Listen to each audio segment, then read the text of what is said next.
자, 오늘 본문의 말씀은 기억이 나시는지 모르겠네요. 작년 여름에 이미 전한 바가 있습니다. 기억이 나시나요? 예, 이전 것은 지나갔으니 그래도 감사합니다. 자, 다만 오늘은 이제 그 맨 마지막 절 교회에 대한 말씀을 초점으로 해서 중심으로 해서 은혜를 나누고자 합니다. 교회를 통한 그 하나님의 섭리가 어떠한 것인지 우리가 다시 한번 새겨보고자 하고요. 우리가 특별히 오늘 이 말씀을 나누는 이유는 우리가 이제 교회 공간을 통해서 우리 지역사회에 또 이 시대 가운데 어떻게 섬기고 이 공간을 활용할 것인가. 이 부분을 생각할 때 일단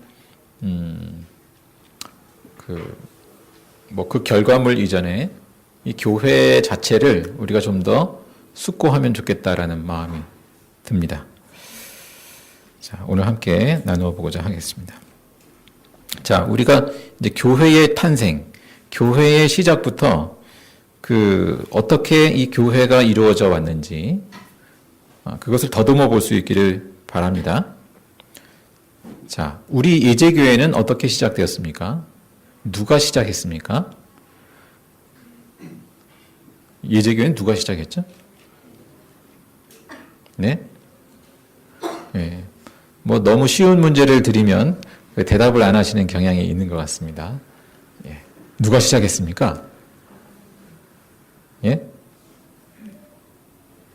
좀 허언 가족 말고 세 가족 중에서 한번 대답을 해보시죠. 예제교회는 누가 세웠을까요? 이윤영 지사님. 예. 뭐라고 대답해도 답이 됩니다. 예, 교인들이요. 맞습니다. 교인들이 세웠죠. 그런데 그 전 단계를 좀 더 생각해 보면 좋겠습니다. 예수님은 교회는 누가 세웠나요? 뭔가 막막할 때는 무조건, 예수님 하면 거의 답이 됩니다. 예. 교회는 예수님이 세웠어요. 그죠? 예수님으로부터 시작됩니다. 그 마태복음 16장에 보면 그런 내용이 있죠. 그 예수님이 제자들에게 너희는 나를 누구라 하느냐? 그런 질문을 하지 않습니까? 그에 대해서 아주 베드로가 명답을 제시합니다. 선생님은 살아계신 하나님의 아들 그리스도십니다. 했습니다. 사실 베드로는 자기가 한 대답이 어떤 의미인지 깊이 이해하지 못하고 답을 했어요. 그래서 예수님이 이제 베드로에게 하시는 말씀이 그것을 알게 해주신 이는 사람이 아니라 하나님이시다. 그런 말씀을 하시죠. 그러면서 그 베드로의 고백에 대해서 이런 답변을 주세요. 너는 베드로다. 이 베드로는 반석이라는 뜻이죠. 그리고 이 반석 위에, 내가 이 반석 위에 내 교회를 세우겠다. 내가 이 반석 위에 내 교회를 세우겠다. 그러니까 예수님이 내 교회를 세우겠다 하셨거든요. 예수님이 교회를 세우시는 거구나. 그런데 이 교회를 어디에 세우십니까? 어디에 세우시나요? 이 반석 위에 세운다고 그랬거든요. 이 반석은 신앙 고백하는 베드로를 의미합니다. 신앙 고백하는 베드로. 베드로가 반석이란 뜻이죠. 이 반석 위에 주는 그리스도시여 살아계신 하나님의 아들입니다. 라고 신앙 고백하는 그 베드로 위에. 이제 그 천주교에서는 이 베드로 개인을 좀 더 강조하는 입장이죠. 그러나 이제 개신교회에서는 그 신앙 고백하는 베드로, 그러니까 베드로 개인보다는 신앙 고백하는 베드로와 같은 그 한 사람 한 사람. 그렇게 이제 강조점이 있습니다. 그렇게 해석을 합니다. 그래서 주는 그리스도시여 살아계신 하나님의 아들입니다. 예수 그리스도에 대한 그 고백을, 믿음의 고백을 가진 그 사람들 위에 내 교회를 세울 것이다. 라는 말씀이 됩니다. 자, 이 약속의 말씀을 주셨는데 이 약속의 말씀이 언제 실현이 되나요? 예수님의 이 말씀은 사도행전 2장에 가면 베드로가 이제 그 성령 강림 사건 후에 설교를 하게 됩니다. 그 베드로의 설교를 통해서 교회의 실체가 드러나게 됩니다. 실제로 교회가 탄생한 시점은 예수님이 십자가에 죽으시고 부활하시고 승천하신 후 성령 강림 사건이 있은 다음에 베드로가 복음을 선포한 후에 그때 교회의 실체가 드러나게 됩니다. 자, 지난 주일날 우리가 고난주간 십자가 사건 부활주의를 지났습니다. 그 전까지는 교회가 존재할 수 없는 것이죠. 예수님을 따르는 제자 공동체가 있긴 하지만 그것은 일종의 메시아 공동체라고 일컬을 수는 있지만 그 자체를 교회라고 말하기는 어렵습니다. 왜냐하면 예수님의 십자가 사건이 있어야 되거든요. 그 신약이라고 표현하죠. 구약, 신약, 새 언약, 신약이죠. 예수님의 십자가의 피로 맺은 새 언약. 그 예수님의 십자가의 피로 맺은 새 언약을 통해서 하나님 나라에 참여하게 된 그 하나님의 자녀들. 이 사람들이 말하자면 교회를 이루게 됩니다.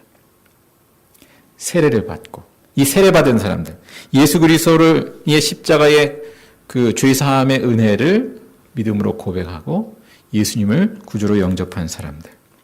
그래서 세례받은 사람들이 교회를 이루게 되는 것이죠. 자, 이 새 언약에 참여하는 사람들, 이 교회입니다.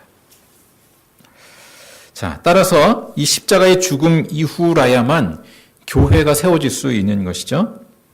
우리 역시 마찬가지입니다. 우리가 언제 교회가 됩니까? 우리가 예수님의 그 십자가의 피로 새 언약을 맺은, 그러니까 죄사함 받은, 주님께서는 나의 죄를 대신해서 십자가에 죽으셨습니다. 그리고 부활하셨습니다.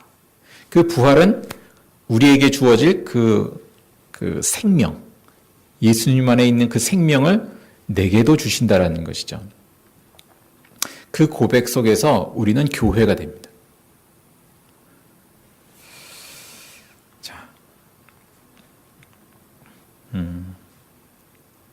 자, 교회의 탄생 과정과 그 교회의 실제 모습을 우리가 말씀을 통해서 다시 한번 살펴볼 수 있기를 바랍니다. 사도행전 2장을 보겠습니다. 사도행전 2장 36절에서 42절입니다.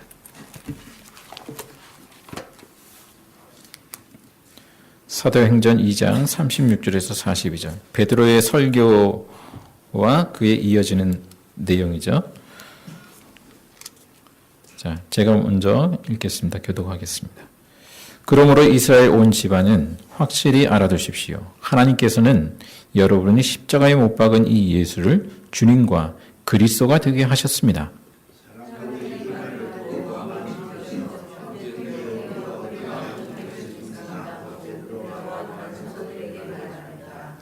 베드로가 대답하였다. 회개하십시오. 그리고 여러분 각 사람은 예수 그리스도의 이름으로 세례를 받고 죄 용서를 받으십시오. 그리하면 성령을 선물로 받을 것입니다.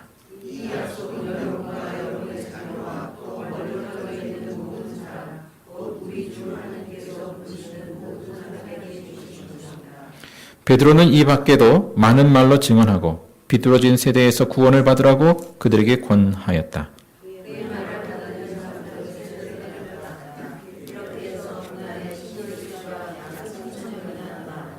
함께 읽습니다. 그들은 사도들의 가르침에 몰두하며 서로 사귀는 일과 빵을 떼는 일과 기도에 힘썼다. 예. 자, 베드로의 설교를 통해서 탄생한 교회의 모습을 우리가 잘 그려볼 수 있기를 바랍니다. 그 교회는 42절을 보니까요. 자, 어떤 모습으로 드러났나요? 우선 사도들의 가르침에 몰두했다라는 내용이 있고요.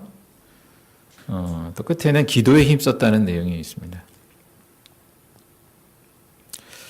자, 우선 이 세례를 받은 사람들, 이 사람들이 이제 사도들의 가르침에 몰두했습니다. 새로운 배움이 시작된 것이죠. 자, 예수님의 십자가와 부활을 통해 성취되고 드러난 그 하나님 나라의 복음.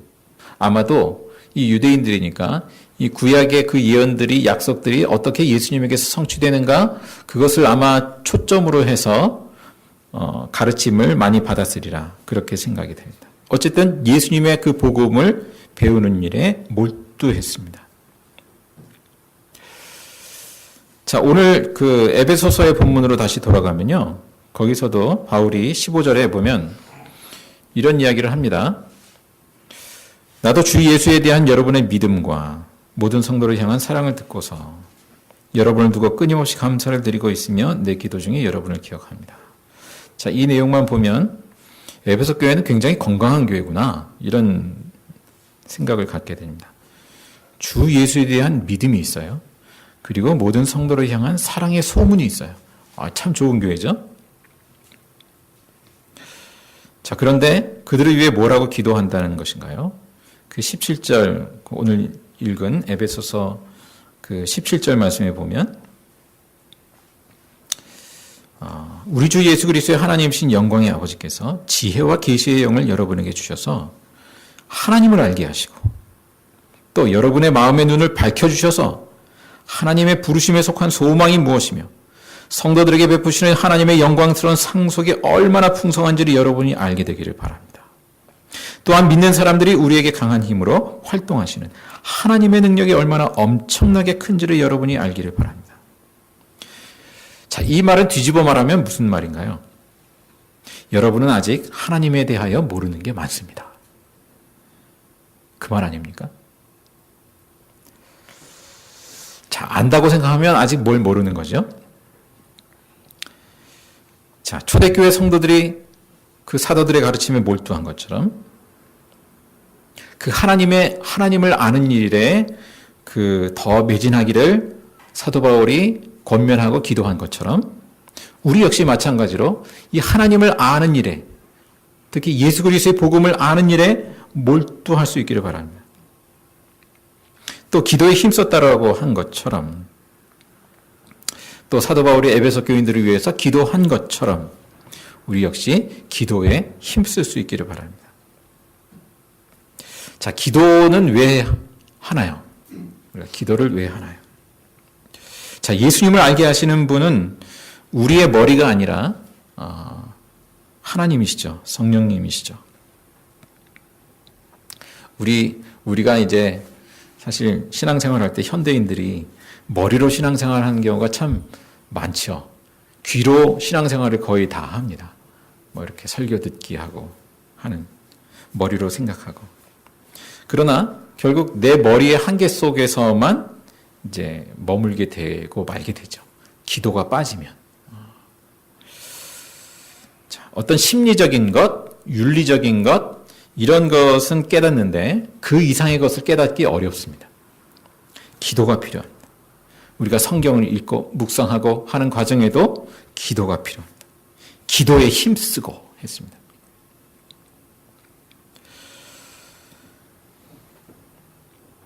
자, 그 다음에 이어지는 또 사도행전의 그 교회의 모습을 보면 그 서로 사귀는 일에 힘썼다라는 내용이 있습니다. 그죠? 서로 사귀는 일에 힘썼다. 성도의 사귐. 뭐 빵을 떼는 일도 여기 기록되어 있는데 이 성만찬 그 어떤 식사라고 할 수 있겠죠. 이것도 역시 친교의 범주에 포함될 수 있을 것입니다. 자, 그 서로 사귀는 일이 얼마나 풍성했나. 그 내용을 43절 이하에 또 기록해주고 있어요. 그 내용도 한번 같이 읽어보겠습니다. 사도행전 2장 43절부터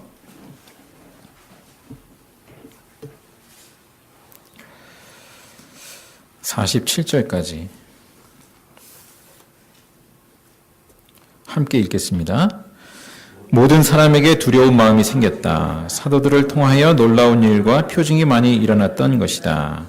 믿는 사람은 모두 함께 지내며 모든 것을 공동으로 소유하였다. 그들은 재산과 소유물을 팔아서 모든 사람에게 필요한 대로 나누어 주었다.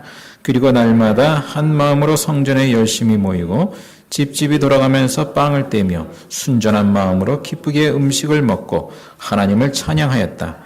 그래서 그들은 모든 사람에게 호감을 샀다.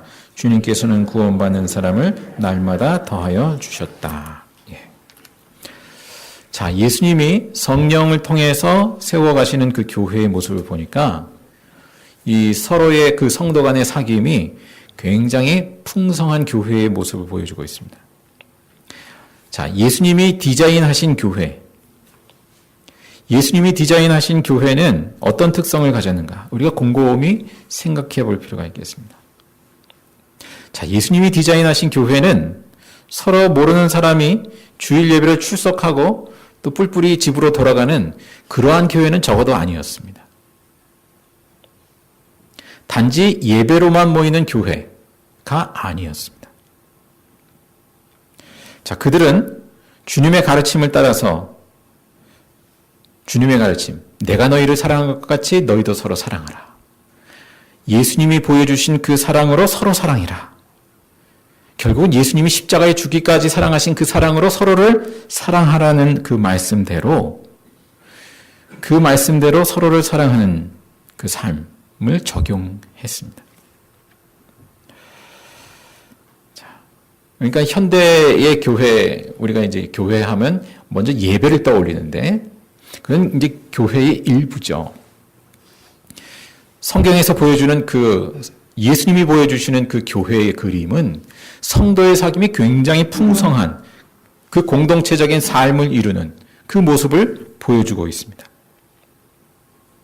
자, 에베소 교회도 그런 면에서 나름 좋은 교회였던 것 같아요. 사도 바울이 아까 얘기했듯이 주 예수에 대한 믿음의 고백이 있는가 하면 모든 성도를 향한 사랑의 소문을 들었다라는 거잖아요.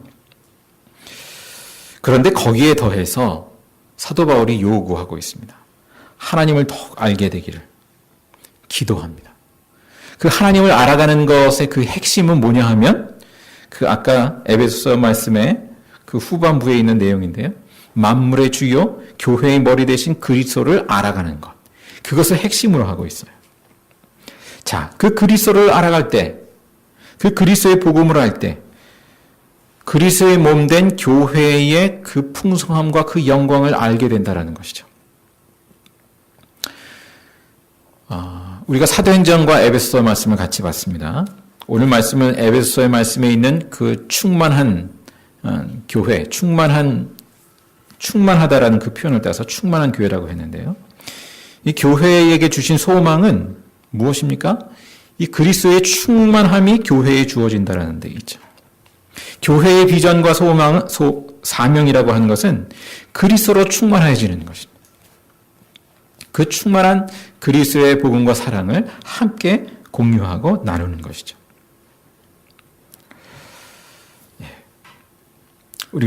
우리가 그래서 교회로부터 흘러나오는 그 그리스도의 생명의 능력이 성도들 삶을 통해서 또 교회 밖으로 흘러 넘치게 되는 것.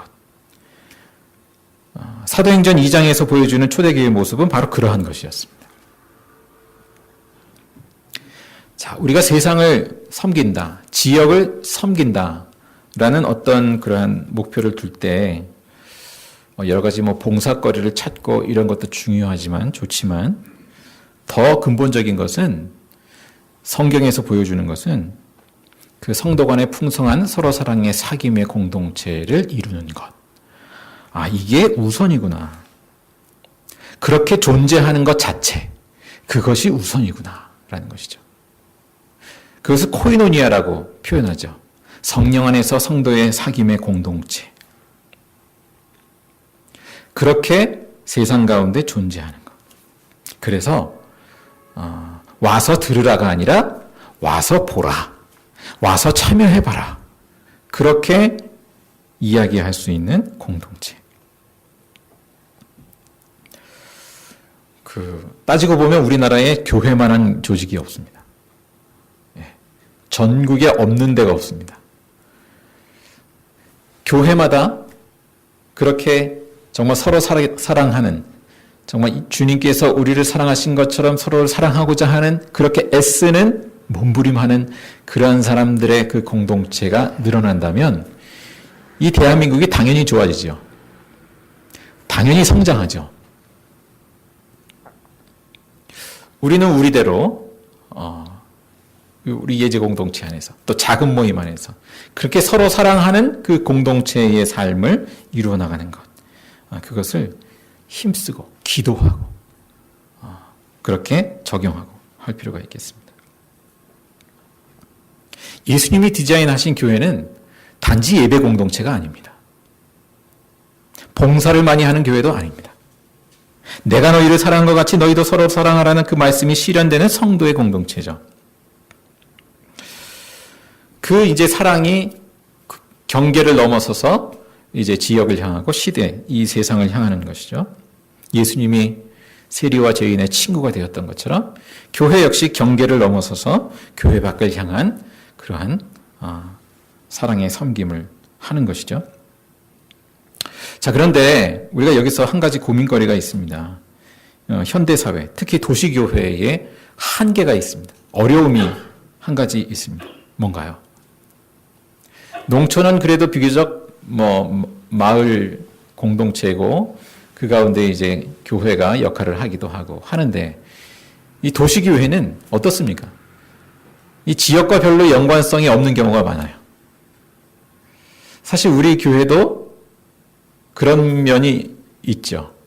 각 처소에서 오셔서 예배드리고 사실 지역에 대한 애정을 많이 품기 어려운 그런 부분이 없지 않아 있어요. 그런데 이 부분은 놓칠 수 없는 부분입니다. 우리가 먼저는 이 공동체 안에서 서로 사랑의 공동체를 이루고 그 다음에는 이 지역과 이 시대를 향해서 뭔가 그 사랑을 흘려보내는 그러한 몸짓이 우리 가운데 필요한 것이죠. 물론 여기만은 아닙니다. 중요한 것은 내가 사는 그 지역 속에서 나는 어떤 존재로 살아가고 있는가. 여기 단지 사방에 사시는 우리 교우분들께서 여기만을 생각할 수는 없잖아요. 문호리, 또 저기 은평구, 삼본, 등등 여러 지역에서 오시는데 내가 속한 그 삶의 자리, 거기서 관계를 형성하고 거기서 예수 그리스도의 복음과 그 사랑의 통로로서의 역할을 하는 것. 지역의 일원으로 참여하는 일. 그러한 몫을 우리가 곰곰이 생각해 봐야 되겠습니다. 이 사도행전 2장에서 보여주는 그 초대교회 공동체의 모습은 결국 그렇게 그 사랑의 공동체를 이루고 그러한 소문이 결국 그 지역을 점점 더 아우르게 되는 그러한 장면을 보여주고 있죠. 목회자도 그 역할이 바뀝니다. 바뀌는 게 아니라 원래 그러한 것이죠. 단지 교회 목회가 아니라 마을 목회, 시민 목회를 하는 존재로 그러한 필요를 갖게 됩니다. 교인들도 마찬가지고 내가 속한 그 지역을 품을 필요가 있겠다. 예수님으로 충만한 그 교회를 넘어서서 예수님으로 충만한 지역, 도시, 나라가 될 수 있기를 우리가 마음으로 품고 기도하고 우리가 할 수 있는 몫을 감당할 수 있기를 바랍니다. 자, 한편 이 일은 우리가 속한 각 사회 영역에서 그렇게 하나님의 나라를 건설하는 일, 하나님의 통치가 확장되는 일에 우리가 함께 참여하는 일을 포함하는 것이죠. 지난날 교회를 성찰하면서 그런 반성을 합니다. 교회가 수적으로 이렇게 성장을 할 때 그와 비례해서 이 사회의 어떤 공적인 역할을 또 감당했느냐 하면 그렇지 못했다라고 성찰하는 거죠. 하나님의 정의와 평화가 이 땅 가운데 그만큼 확장되느냐. 많이 부족했구나. 그러한 반성을 교회가 하고 있습니다. 이번에 대부분 아시는 대로 효린이 일을 겪으면서 저도 처음 알았어요. 우리나라 아동인권의 현주소가 이 정도밖에 안 되는구나. 여태 지금 21세기가 됐는데 어떻게 이럴 수가 있는가 라는 그러한 생각을 하게 됩니다. 누구 책임인가? 이 땅에 교회가 이렇게 많은데 그리스도인이 이렇게 많은데 어떻게 이럴 수 있는가? 결국에는 우리 교회가 이 땅 가운데에서 단지 개인적인 신앙에 머물러 있었고 교회 안에 머물러 있었고 교회 밖에 이 시대를 향하여서 그 공적인 역할을 제대로 감당하지 못한 것이 아닌가. 그런 반성과 성찰을 하게 되는 것이죠. 그 각 분야에서 그리스도인들이 다 포진해 있는데, 웬만하면 다 포진해 있는데 왜 아직도 이러한 것인가? 그냥 나의 평안과 나의 행복과 나의 성공을 추구하는 신앙은 아니었던가? 때로는 그 부딪힘 속에서 그 부딪힘을 뚫고 나아가고자 하는 그러한 믿음의 용기. 사회적인 부딪힘이 있을지라도 그것을 이겨내고자 하는, 그래서 때로는 지탄을 받을지라도 그것을 뚫고 나아가고자 하는 그러한 그리스도인이 이 땅 가운데 얼마나 있는가? 우리는 어떠한가? 결국 그렇게 말씀을 붙들고 예수 그리스도를 붙들고 몸부림하는 바로 그러한 그리스도인들을 통해서 결국 이 땅 가운데 하나님의 공평과 정의가 확산되는 것이죠.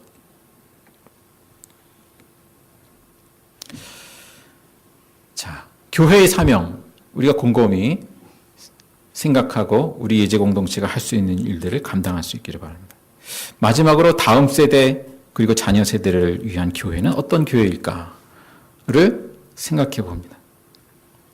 다음 세대에 필요한 교회 역시 단지 예배만이 아니라 단지 설교만이 아니라 내가 너희를 사랑한 것 같이 너희도 서로 사랑하라는 말씀대로 다양한 사람들이 서로를 품고 사랑하는 그 삶의 공동체, 그 예수님으로 충만하게 서로 나누는 그러한 공동체로서의 교회, 그 교회 가운데 우리 자녀 세대, 다음 세대가 참여하도록 하는 일, 그게 우리의 사명이라 여겨집니다.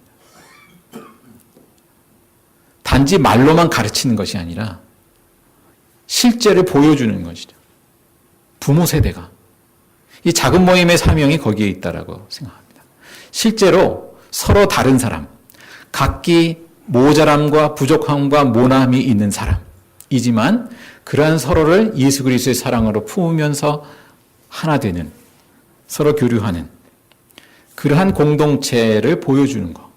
그게 교회의 사명이죠. 다음 세대는, 우리의 자녀는, 청소년들은 우리의 설교를 원하는 것이 아니라 우리의 실제를 원하는 거예요. 좀 보여줘 보십시오. 우리에게. 예수 그리스도의 복음이 실제가 된 그 삶의 현장을 우리에게 보여주십시오. 그러면 참여하겠습니다. 말은 그렇게 안 하지만 결국 우리에게 요구되는 것은 바로 그와 같은 것이죠. 우리가 교회 밖에 이 시대의 다음 세대, 젊은 세대를 향해서 우리가 무엇을 선물해 줄 수 있을까요? 그것은 빼어난 설교가 아니라 예수 그리스도의 사랑을 우리가 어렵지만 고군분투하면서 이루어가는 그 모습 자체, 그것이 아닌가. 교회는 단지 예배 공동체가 아닙니다. 단지 예배만 드리고 개인적으로 하나님과의 관계를 이루는 그러한 교회가 아닙니다. 자, 우리 신앙의 현주소는 서로 간의 부대낌 속에서 그 현주소가 드러나는 것이죠. 우리의 경건 생활의 현장은 수도원이 아니라 시장터입니다. 사람과 맞부닥치는 세상의 현장이죠. 거기에 우리의 신앙의 현주소가 있는 것이죠. 내가 혼자 하나님 앞에 이제 묵상하고 기도하고 또 영적인 수련을 하고 그러면 내가 뭔가 된 것 같아요. 그런데 사람과 사람 간에 부대껴 보면 내 현주소가 드러나요. 그렇죠? 결국에는 사람과 사람 간에 그 함께하는 그 공동체를 통해서 우리는 함께 성장해 가도록 우리를 부르셨습니다.